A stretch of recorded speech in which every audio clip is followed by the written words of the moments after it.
Hello friends, welcome back to my channel Bangamala lifestyle. তো আমার চ্যানেলের সব বন্ধুদের স্বাগত। আমার চ্যানেলের সব বন্ধুরা নিশ্চয়ই সবাই খুব ভালো আছো, আমিও ভালো আছি।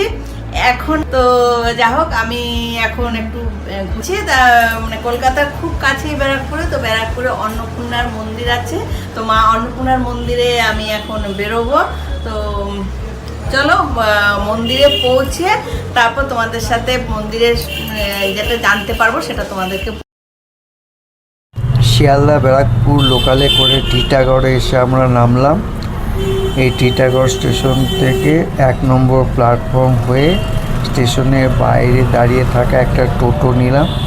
20 টাকার বিনিময়ে আমরা চলে আসবো এবার অন্নপূর্ণা মন্দির বা তালপুকুর মন্দির। এই মন্দিরে আসতে হলে টিটাগড় হয়েও আসা যায়, আবার ব্যারাকপুর হয়েও আসা যায়। তা টিটাগড় থেকে আসলে একটু সামনে পড়ে এবং ভাড়া নেয় 15 টাকা, আর ব্যারাকপুর থেকে আসলে 20 টাকা নেয়। মন্দিরের সামনে চলে আসলাম, এটা মন্দিরের সামনে গেট, এবং এই মন্দিরের ওই পাশের রাস্তাটা হচ্ছে ব্যারাকপুর যাওয়ার রাস্তা। এবং আমরা সামনে গেটটা অতিক্রম করে আর একটু ভিতরের দিকে চলে আসলাম। চলে এসে আমরা দেখতে পাচ্ছি যে ডান দিকে একটা ঘর রয়েছে, যেখানে জুতো রাখার ব্যবস্থা রয়েছে এবং জোড়া প্রতি 5 টাকা করে নেয়। এই যে ঘর, এই ঘরের মধ্যে জুতো রাখা হয় এবং জলে হাত ধুয়ে মন্দিরে প্রবেশ করব। আর এদিকে হচ্ছে বাঁ দিকে দূরে রয়েছে টয়লেটের ব্যবস্থা মন্দিরের বাইরে। এবার গেটের ভিতরে প্রবেশ করলাম। মন্দিরটি দেখলে প্রথমে মনে হবে দক্ষিণেশ্বর মন্দির, 9 চূড়া বিশিষ্ট, প্রত্যেকটা চূড়া রত্ন রাখা আছে। এই মন্দিরটি তৈরি হয়েছিল 1875 সালে 12ই এপ্রিল শুক্লাপক্ষের অষ্টমী তিথিতে রানী রাসমণি কনিষ্ঠা কন্যা জগদম্বা এই মন্দিরটি তার মায়ের অনুরোধে নির্মাণ করে। এইটা হচ্ছে মন্দিরের নাট মন্দির। এই নাট মন্দিরটা বেশ উঁচু এবং থাম্বা রয়েছে অনেকগুলো।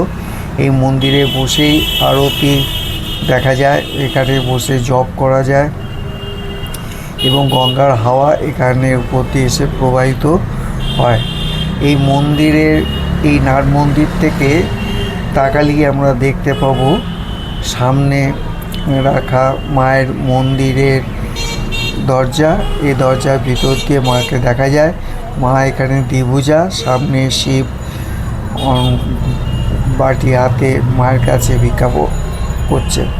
এটা হচ্ছে এমন একটি বেলগাছ, যে বেলগাছের তলায় রামকৃষ্ণ মন্দির প্রতিষ্ঠার সময় এসেছিলেন এবং এখানে বসেছিলেন। এটা কিন্তু সেই বেলগাছ নয়, ওই বেলগাছটা নষ্ট হয়ে গিয়ে নতুন একটা বেলগাছ তৈরি হয়েছে। এই বেলগাছের সামনে যে ঘরগুলো দেখা যাচ্ছে, এই ঘরে এসে রামকৃষ্ণ বিশ্রাম নিতেন। এই মন্দিরে মোট 4 বার উনি এসেছিলেন এবং এখানে রামকৃষ্ণ থাকতেন এবং বর্তমানে এখানে রামকৃষ্ণের পুজো করা হয়। আমরা এখন মন্দিরের সামনে এসে দেখতে পেলাম বাঁ দিকে 3টে, মোট ডান দিকে 3টে শিব মন্দির রয়েছে, যেটা দক্ষিণেশ্বরে 12টা রয়েছে এবং এই মন্দিরগুলো প্রত্যেকটার নাম রাখা আছে।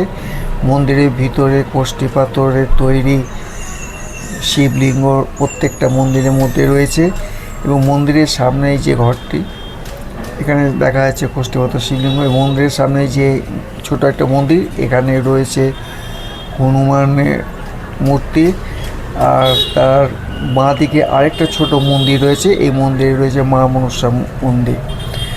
আর বাঁ দিকে যে 3টি শিব মন্দির রয়েছে, এই শিব মন্দিরগুলোর নাম আমরা এখানে দিয়ে দিলাম।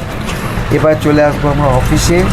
এখানে কুপন কাটতে হবে এবং অফিসে কুপন কেটে ভোগ গ্রহণ করার জন্য আমরা টিকিট কাটবো এবং টিকিটটা দেওয়া হয় 10:30 থেকে 12:30 পর্যন্ত। খাওয়া শুরু হয় 1:30 থেকে এবং কোন একরকম ভোগ নেই, অনেক রকম ভোগ আছে। কোন ভোগে কত কী মূল্য আছে সেটা আমি এখানে স্ক্রিনে দিয়ে দিলাম।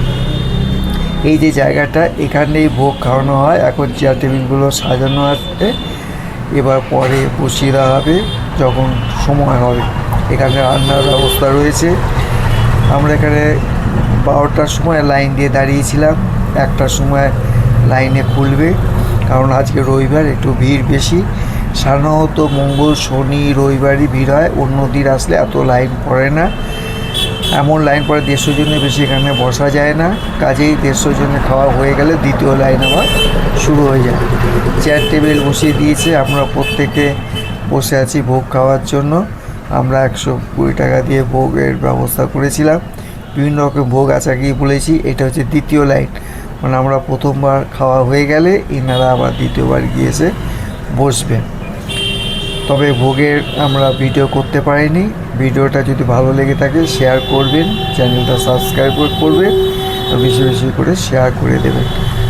জয় মা তারা।